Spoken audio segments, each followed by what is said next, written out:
Listen close, because this is one of those Wild West stories that hits you right in the chest. Imagine opening your door on a stormy night only to find a wounded Apache woman standing there, trembling, desperate, and asking for nothing more than a single night of shelter. One night, that's all she wanted. But what happened next changed both their lives forever. Before we dive in, make sure you hit subscribe, drop a like, share this video, and let me know your thoughts in the comments. Now saddle up. Because this story begins with a storm, a stranger, and a choice that sealed their destiny. Let's start this video. He never expected that opening his cabin door on a storm-soaked night would change the rest of his life. The woman standing before him was shivering, exhausted, and dressed in the distinct fringed garments of an Apache traveler. Her eyes carried a mixture of fear and stubborn strength. She asked for only one thing, just one night of shelter until the storm passed. He should have asked questions. He should have measured the risk. But something in her trembling voice, something in the way she swayed, as if she might collapse, forced him to pull her inside without hesitation. The fire crackled as he handed her a blanket, watching the steam rise from her wet hair. She didn't speak much, only whispered her name, Naira. Her hands trembled as she warmed them near the flames, but she carried herself with the quiet pride of someone raised in harsh lands. He noticed she hid her left arm under the blanket, as though wounded.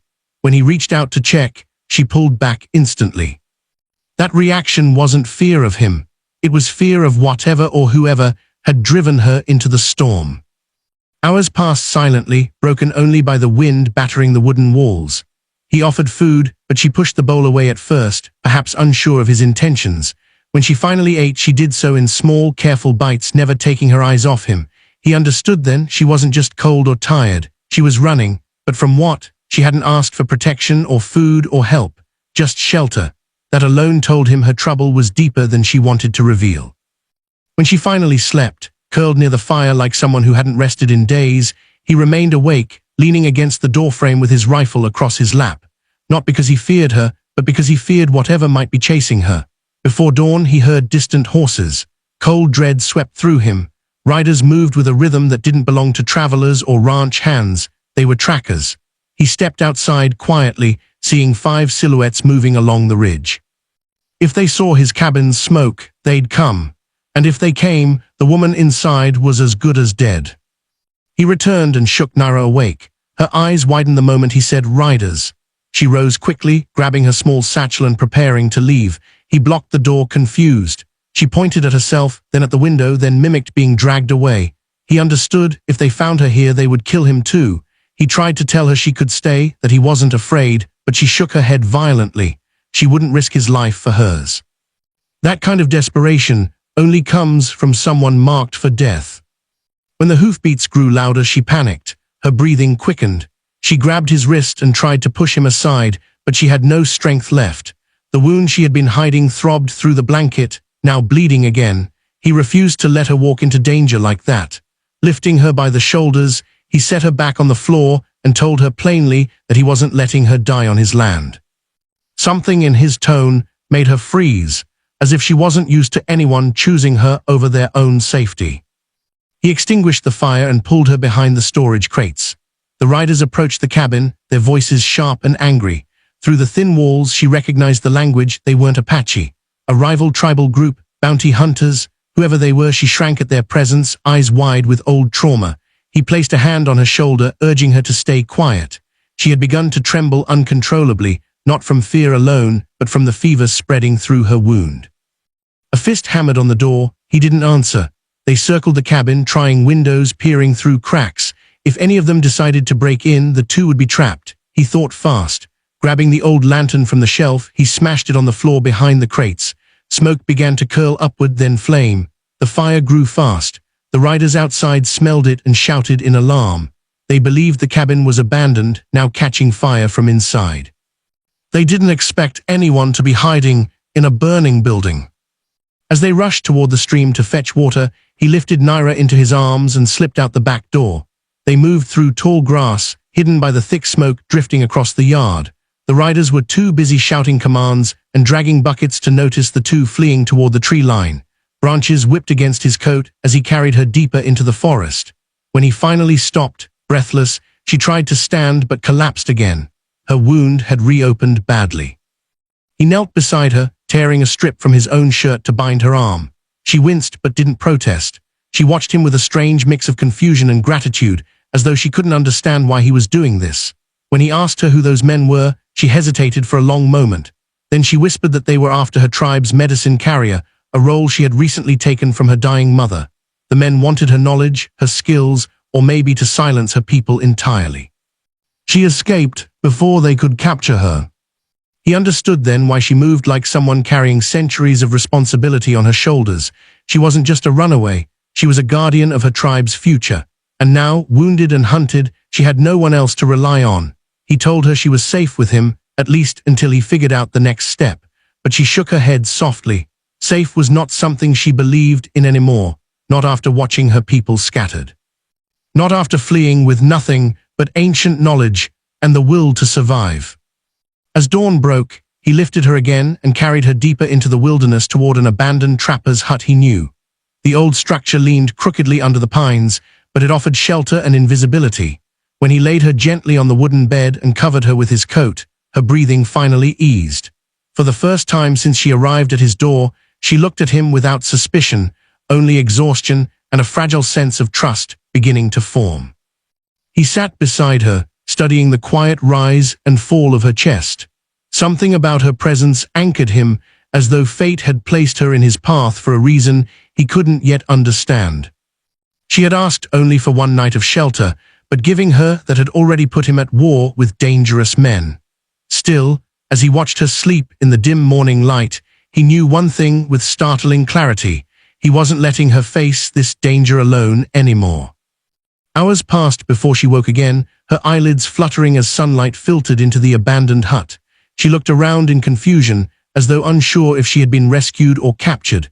When her gaze finally found him sitting beside her, sharpening his knife quietly, she tensed for a moment, but then recognition softened her expression. He set the blade aside and checked the bandage around her arm. The fever had gone down slightly.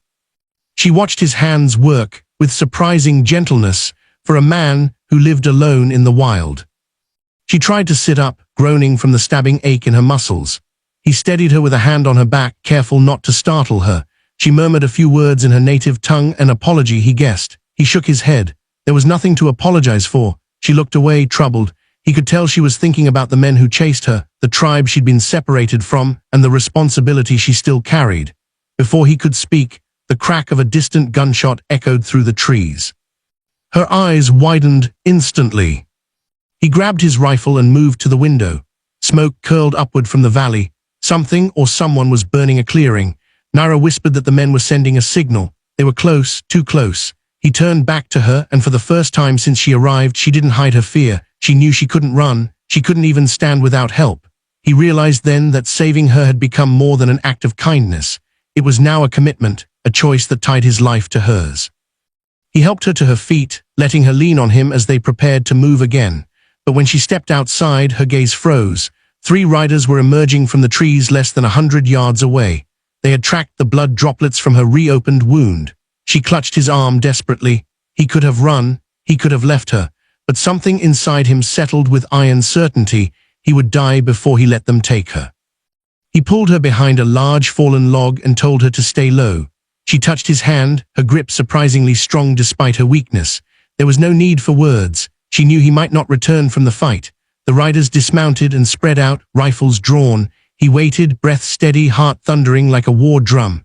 When the first man stepped close enough, Caleb rose from behind the log and fired. The shot struck true.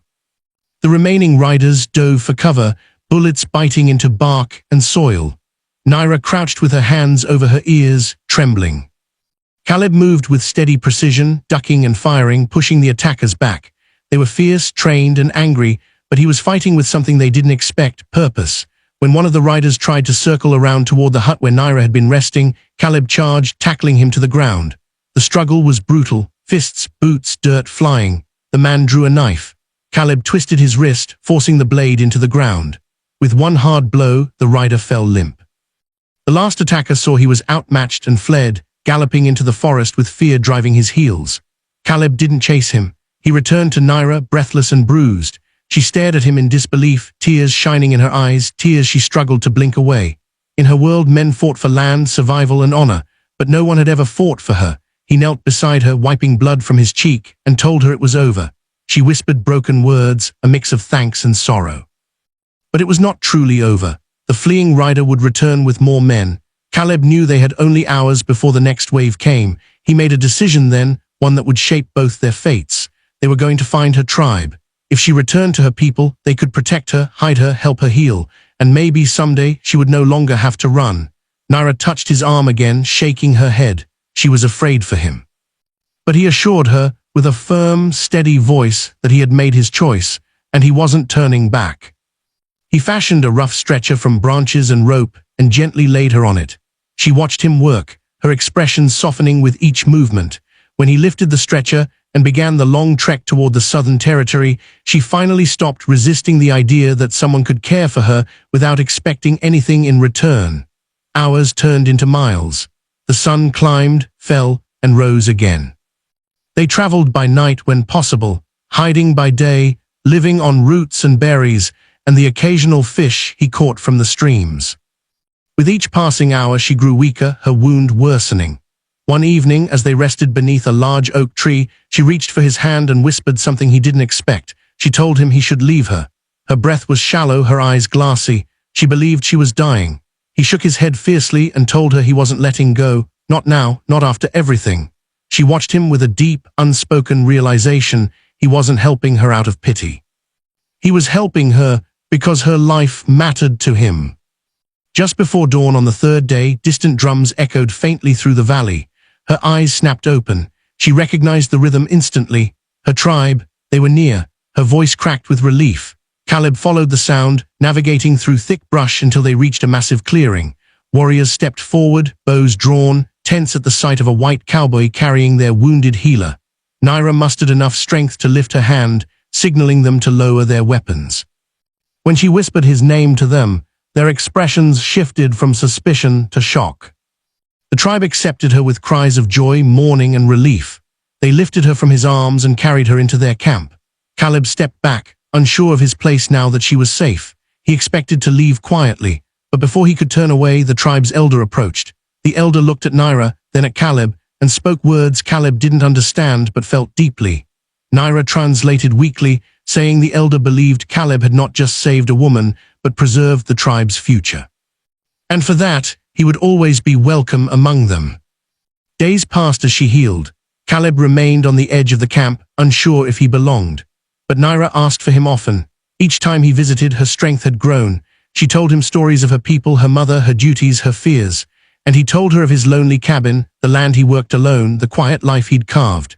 As she healed, something unspoken blossomed between them, something fragile, honest, and stronger than either expected. When she finally stood again, leaning only slightly on a carved walking stick, she walked to him with a resolve in her eyes. She told him that in her tribe, choosing someone who had saved your life was a sacred bond, deeper than gratitude, deeper than duty. He tried to speak, but she gently pressed her fingers to his lips. She told him she wanted to walk beside him, not because she owed him her life, but because she wanted to share it with him. Her tribe blessed their union beneath the open sky, and when he took her hand, he realized that the night she asked for one shelter wasn't the beginning of fear, it was the beginning of everything he didn't know he needed. The cowboy never expected to become her partner. She never expected to become his wife. But the wild frontier has its own way of writing destinies, binding two souls not with promises, but with survival, courage, and the quiet, undeniable pull of the heart. Together they returned to his cabin, not as fugitives, not as strangers, but as two lives forever intertwined, ready to build a future in a world that had once tried to tear them apart. Their story became a whispered legend along the frontier, a reminder that sometimes love doesn't arrive with roses or gentle words. Sometimes it arrives in the middle of a storm, asking for only one night of shelter, and ends up staying for a lifetime.